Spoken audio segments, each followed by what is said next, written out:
All right, our group was number three. Our group had Netflix, and our group names are Logan. Isabel. Jake. Haley. McKenna.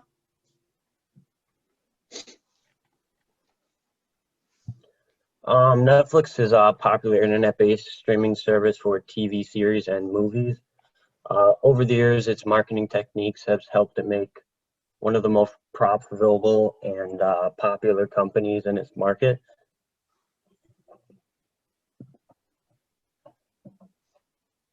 In 1997, Reed Hastings and Mark Randolph started Netflix as a DVD rental service. And its unique business idea was that it wanted to stop its rental return dates and the extra late fees. It switched to a subscription-based thing where you paid once a month rather than paying for each rental as it went. In 2007, it began its streaming service, and it was first called Watch Now, which is now just Netflix. Being there first in the door, it put Netflix in a good position where they were ahead of the rest of the market. And as more streaming platforms and technology and better quality advanced in the market, they put themselves in a position where they are ahead of the game. In 2013, Netflix launched their original content creation part, and that has, to this date, has now increased more and more. And I believe it's the next step in setting itself away from its other competition. Right now, Netflix offers 3 different plans for different plans for price too. There's 3 different ones. They only range $7 in difference between the 3 of them. Really, the only difference between the plans are the resolution and quality of it, and then the big one, the amount of people that can watch the same screen at the same time, which is probably the biggest thing that separates the plans. Right now, Netflix is the #1 subscription streaming service in the US, and since COVID-19 has started, Netflix's usage has went up 72%, which is massive. As said before, moving forward, Netflix continues to put large amounts of money into their original content creation, and will be Netflix's next step in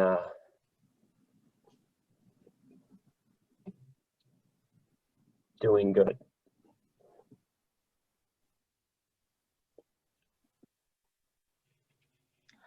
All right, so for the environmental analysis, as time progresses and technology advances, Netflix is getting more and more competition. There's Hulu, Amazon, Disney, and a ton of other different streaming platforms that they're now competing with. And they also have to look at, we have Disney Plus, Hulu, and ESPN that are all teamed up. So they're getting like more content for what is like perceived to be less. So Netflix has to find a way to set itself apart from that. And one of the ways they're doing that, as Logan said, is creating their own original content. For economics, the coronavirus is one of the biggest impacts on Netflix right now. Usage has gone up, as Logan had said, but Netflix is also considered discretionary spending. So as people lose their jobs or times get harder and people are in financial crises, Netflix is going to be one of the first things that they cut off to help save money. And then they also have to pay attention to the business cycle and the economic cycle, because when we're in expansion and we're growing, more people are going to have more money, they're going to be willing to buy more, versus when we're heading back down or in a recession, people are going to be a little more stringent with their money. For technology, they really have to look at how technology is advancing. For example, platforms. We now have Netflix on your iPad, your computer, your phone, TV, Xbox, PS3, and smart TVs. And so as technology advances, they have to put in the effort into improving their quality through all those platforms, versus when they just started, it was just maybe going from DVDs to Blu-ray DVDs. Speed is also important as we are progressing. Phones now have 5G, and that's like the new and an exciting thing for speed and internet quality. So they have to find a way to adapt to that and use that to their advantage, as well as maybe keep the amount of data usage down, because not everybody has unlimited data yet, but in the future, it will probably be less of an issue. And image quality is important as the pixels become larger pixel or more pixels per inch on your screen. They have to adjust for that. One of the examples here that I kind of had to look at was the base form or use of a typewriter and computer are to type things, but Netflix didn't have to, not that there was a typewriter when they started, but they wouldn't have been able to launch their platform on that. It wasn't usable. But when you got to the computer, even though the product had a lot of the same uses, it had extra uses, so they had to develop onto that. For sociocultural, we've got religion, economics, education, political system, and language. Religion is very important, like we went over in class, where we showed the different ads and how religion can shape our perception of modesty and what is acceptable in an ad. Economics, every country has their economic system and how it's running, so Netflix has to look at their currency, the strength of the currency, price point that would be both beneficial for Netflix but also be low enough where they're still getting customers. Education is a big thing for all, in all countries, and a big sociocultural aspect, because the way education helps shape the way that we view things, along with our political system and our language. For example, The Interview the movie The Interview, Netflix has streaming in the United States and a few other countries, but that would not be an acceptable movie for them to have on their streaming platform in North Korea. So they have to pay attention to the political systems and problems and address that and have certain things available in different places. Language also really shapes how people view things. For example, in English, we have blue and light blue, and we view them as the same color, just different shades. Whereas in Russian, they're two completely different colors and they have two completely different names.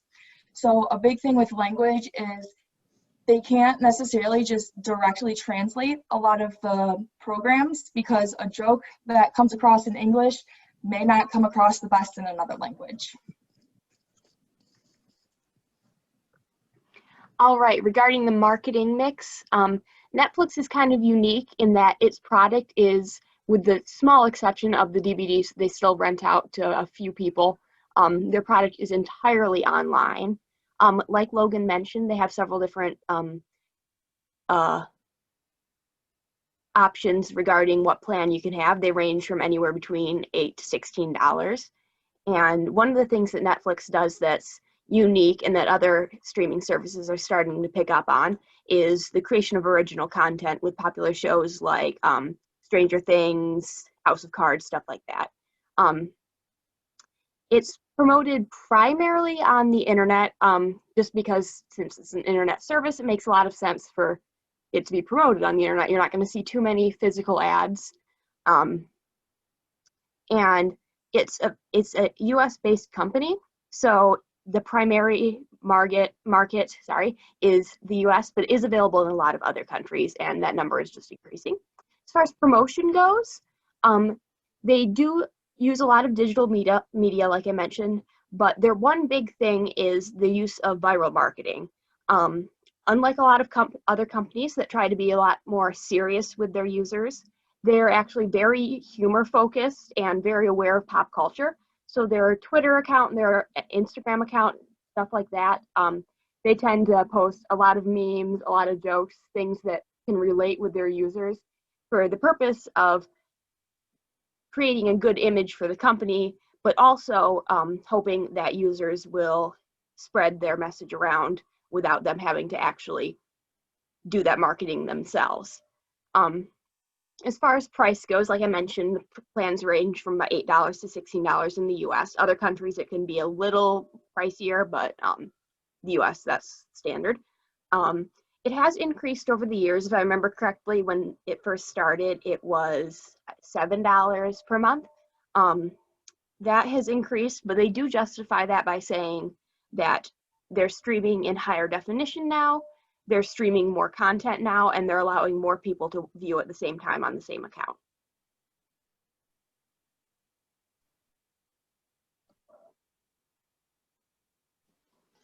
All right, so I did the current marketing plan. So Netflix is striving to perform for low price and great quality for their customers. Netflix's marketing objectives consist of three main components. The first of which is global marketing, which pretty much Kaylee covered majority of what goes on during global marketing, but Netflix wants to increase their total number of subscriptions from 40 million to 70 million. Their main focus for this is appropriate advertising in different countries, which she talked about with shows like The Interview and use of language and advertisements that might be appropriate for the United States are probably not going to be appropriate for somewhere in the Middle East or in Asia and stuff like that. The next component is media. Through using media, Netflix wants to increase the frequency of ads that are being played by 50%. By doing this, Netflix estimates their target range to expand about 10%, which basically, I mean, if they increase the frequency of ads if they increase the frequency of ads, it's more people are going to be seeing it on billboards, which is going to cost them more money, but they'll get more chances to get more customers. The next component is promotional. The main focus of this component is to increase mobile ads, which kind of piggy banks off of media in a way, but this includes information everyone likes to hear. For instance, Netflix ads or emails usually contain some type of free 1-month subscription. Obviously, this will draw attention to Netflix from people that may not have wanted to try it out because of the price. By doing this, the people getting a 1-month subscription can see they have a fast and affordable instant streaming service. And lastly, Netflix's main goal is to reach 95% of the target audience through messages and ads at least twice. Once all of these components are met, this will probably be completed. Okay. So covering the SWOT analysis for Netflix, looking at their strengths, they are one of the streaming services that kind of was like the earliest in the game in the industry. So they do have that going for them. Netflix has kind of become like a verb in today's society. So they're extremely popular, which kind of brings me to the next point, that there's a very positive brand association with the name. I would say Netflix is probably one of the most popular streaming services because it is so well known and it has a good association to those that subscribe and view it.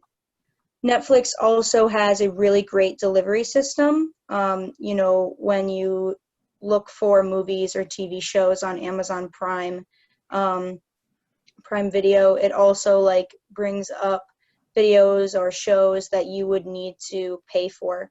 And with Hulu, the, in ads in the television shows and stuff like that kind of break it up. So Netflix has probably the best delivery system in comparison to those two. It's super easy to navigate, which makes it easy to use. A lot of older generations are switching to streaming services now as it kind of takes over the cable television avenue. And it's difficult for people that are older to learn how to navigate technology, but Netflix makes it super, super simple. They also have some seriously successful original content. Shows like You, Outer Banks, Stranger Things are very popular in today's society.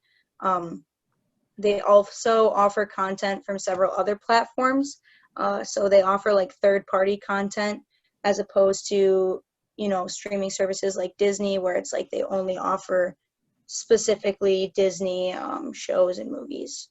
Moving to their weaknesses, they do have a very limited movie selection. I feel like one of the most popular complaints about Netflix is that they really don't have a lot of movie options. And while you can rent them, like Logan had said, it's a DVD rental service as well. The appeal really is that you can press a button from anywhere. You could be at the gym, you could be in your bed, you could be at a friend's house, and you can watch it with the press of a button. Netflix also does not offer discount prices like Hulu and other services. Hulu offers a student discount coupled with HBO and Spotify for $4.99 a month. And Netflix really doesn't co-brand often. Like Kaylee mentioned, Disney Plus is co-branding with Hulu and ESPN Plus to offer you all three services for $12.99 a month. It also has very limited copyrights. Netflix does have a lot of third-party content. It kind of relies on that. They're trying to put out more original content, but they do, have to come to terms with the fact that popular shows like The Office are going to have to be taken off eventually, as they, move to other streaming services like Peacock. They also have kind of like a rigid price line, like Logan said, there's only really three selection like plans that you can choose from. And they also have a pretty growing debt. They're trying to move more away from third-party content and create original content. But the money that's being funneled into creating this original content is just making their debt go up. Some opportunities for Netflix. It would be really great if they could network with other big name brands like Disney Plus and like Hulu have done.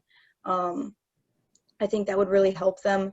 They could also expand on their movie collection. They really don't offer a whole lot when it comes to like popular movies that people might enjoy. They also could offer their services to other countries to attract a wider audience. I believe when I researched it, they really only offer it to 7 or 8 countries right now, not really counting South America because they offer it to most of South America, but like in Europe and stuff like that, they don't offer it as much. So that would be a good opportunity for them. And also I think advertising on social platforms, they have a very good social media presence for their shows and for movies and stuff like that. I think it would be really good if they could, advertise other things to profit from off of those sites. Some threats for them, the constant growth of the industry. I mean, the service, like the streaming industry is just really becoming popular. New streaming services and platforms that I feel like are emerging all the time. Disney Plus, Peacock is coming out with one, Apple TV Plus. So they're going to have to just constantly be competing with these other brands.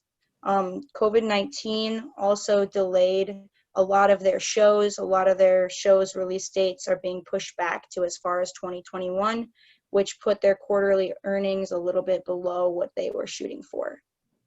Disney Plus is a big threat to them right now, just because they are offering ESPN Plus and Hulu with their service, and Disney Plus has become pretty popular. And they also are extremely reliant on third-party content, like I had said before.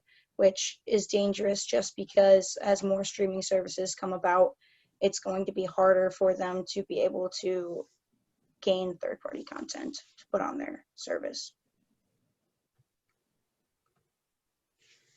For the case study, I analyzed Disney Plus versus Netflix. What Disney Plus is doing that's kind of a little bit different than what Netflix is doing is they're creating original content viewers really want to see. Not that Netflix doesn't, but like Disney Plus really plays on the nostalgia side of things. So they have really popular brands like Marvel, Star Wars, really big, like cult classic fan favorites. And so they've created, original content like The Mandalorian. And they're also coming out with a lot of Marvel add-ons as well in the next year that are going to probably attract a lot of subscribers that are loyal to those particular series. Which kind of brings me to my next bullet point. They offer a lot of fan favorites. So Disney, Disney Plus, you can go on there, you can watch videos, movies, TV shows, from when you were a child. And I feel like that appeals to a lot of people. They're also, I know I've said it multiple times, offering a co-branded bundle with Hulu and ESPN Plus. You get all of that for just $12.99, which is really just killing it. And you also kind of get more bang for your buck. Netflix, they offer like a $7.99 a month plan. They also offer a $12.99 for family. But with Disney Plus, you're getting third-party content, you're getting, Disney original content, and you're getting sports all for $12.99. Their marketing strategies, they treated the Disney Plus launch as the company's most important product. Disney Plus, Disney, they have a lot of like amusement parks, events. They had demolition set up where people could come and they could sample Disney Plus so that way they could try it out before they bought it. They had people at the parks, answering people's questions face to face, which kind of touches on that personal interaction. They had, like Disney Plus, like cookies and stuff like that. They also, just advertise a lot at the company's parks and stuff like that. What they're not doing, they're not really offering a lot of diverse voices. I feel like Netflix has tried to be more inclusive. They have shows like Atypical where the main character is on the spectrum, shows like On My Block where a lot of the main characters are minorities. Disney does not really do this, I feel like, and they've taken kind of a lot of heat for it. They're starting to get better, but I don't notice that big of a difference, and I feel like that's a common complaint there. They're also not outputting content at as fast a rate. Netflix has, new series, new movies dropping every week. Disney Plus is looking at, dropping content viewers want to see, and they have to wait a year to see, which is kind of a downer. They're also releasing original content, I feel like, that isn't as popular. I wouldn't say that Disney Plus's series, High School Musical, the series, was as popular as Stranger Things or You. I also feel like they're not really reaching a wide audience. Disney Plus is one of those streaming services that they're really not going to hit above PG-13. So they're kind of limited there. I feel like they just kind of rely on the nostalgia to attract subscribers, whereas Netflix they have, rated R movies, they have like horror things, they have things for children, so they have a much wider audience. And when comparing the two, these are all points I've kind of already touched on. Netflix kind of is releasing original content. That's kind of what they're trying to rely on now as more streaming services are becoming available. Disney Plus is really just relying on the nostalgia of people's childhood and classics like that. Netflix is also extremely reliant on third-party content as of now. And Disney Plus has copyrighted material, so they own the rights to all of the material that is on their streaming platform, which is great. Netflix releases content weekly. Disney Plus releases content sometimes yearly. Netflix has more diverse voices. I feel like Disney Plus has characters that we're going to see commonly and repetitively.